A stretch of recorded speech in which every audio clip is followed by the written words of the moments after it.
Let's get across the market open now. Josh Barker joining us from Barker Wealth. Josh, welcome. Good to be here. So it's been a poor run on the S&P ASX 200 recently. It looks as though we're going to break that today. Yeah, I think we'll follow the US a little bit in the short term. Overnight was really strong, bouncing up to 7,200 on the S&P 500 in the US, which is well above the pre-war highs, if you will. So the US is going from strength to strength, and you tend to see this at times like this where there's a strong economic or geopolitical backdrop, but then reporting season in the US just completely takes that over, and the focus is on how those companies are performing and the fundamentals of those businesses past looking, of course. So, usually you get about a 2-3 week period where those companies are coming through, and I think maybe the last 10 to 12 earnings seasons in the US have been really quite strong, and this one's been no exception. We've probably seen the other companies outside of the Mag 7 play a bit of catch up in terms of their fundamentals and earnings,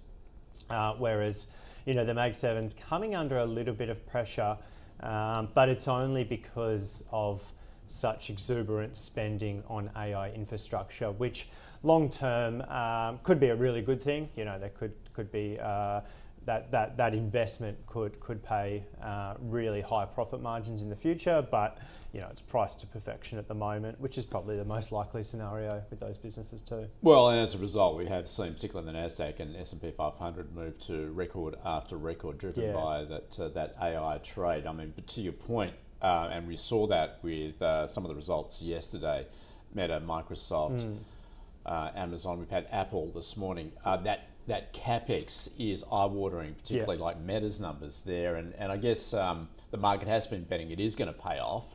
Maybe some hesitancy now.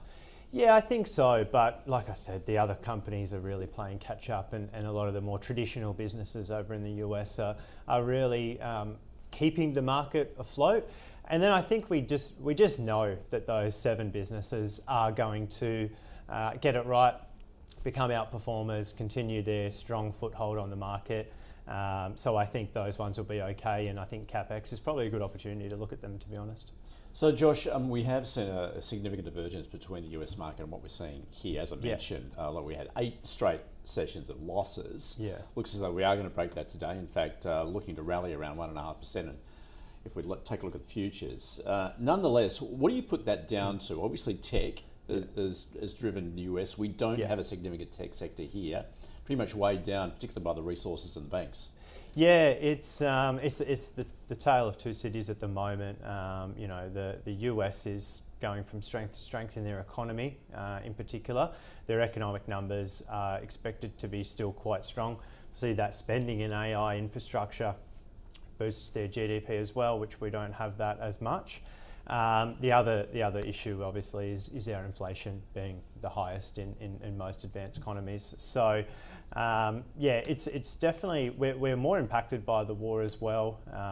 The supply chain issues, the cost input from oil, whereas obviously the US have a lot of independence in that market. There's quite a big gap at the moment between crude and Brent, and that's sort of telling that story that the US oil is a little bit easier for them to just supply their economy, keep things running, keep that spending flowing, and the business is doing quite well.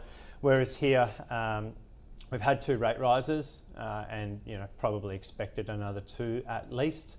The future beyond that too probably looks very unclear at this stage. And we're seeing that a little bit in the currency movements. So, the Aussie dollar against the US, and the Aussie dollar across pretty much every currency at the moment is at quite high levels, a few year highs. Not too long ago we were around 50 cents for a US dollar, and now it's 72 and seemingly rising and probably going to continue to rise. So I think now's probably a good time to reevaluate your global versus Australian exposure. The short-term divergence that we've had over the last couple of weeks is telling the story of what's going to be the next period, so the next 12 to 18 months, I'd say, between the two markets. So if you're able to sort of shift your portfolio, which is potentially held in Australian shares at the moment, if you're shifting that over to US, you're getting a great exchange rate for that, and also the businesses over there are doing well, so and much better than what we're probably going to experience here in Australia. So it's just something that you need to be aware of, especially Aussie investors. We have a bias towards our own country, every country does, so I think it's just more about taking a step back on the portfolio at times like this and really reading the macroeconomic picture. So Josh, locally at least, we have seen a number of downgrades issued from companies seeing the effects of inflation from the war in Iran. Most notably, yesterday the Woolies joined that, as well as, I guess it looks to cushion some of the effects, at least for its shoppers, perhaps to the extent of its share price.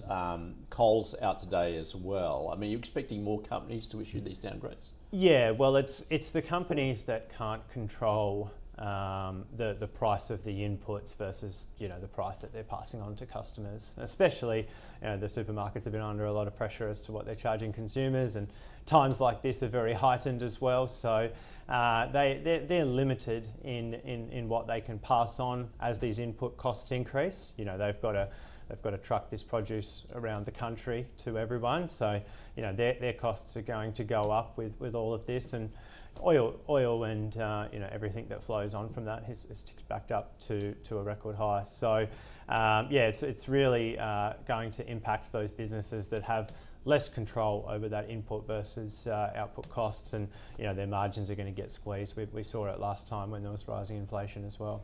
Also, I mentioned the banks there. How do you see them travelling at the moment? ANZ out this morning, a first half interim profit of 3.78 billion. That's up 6% on the previous first half.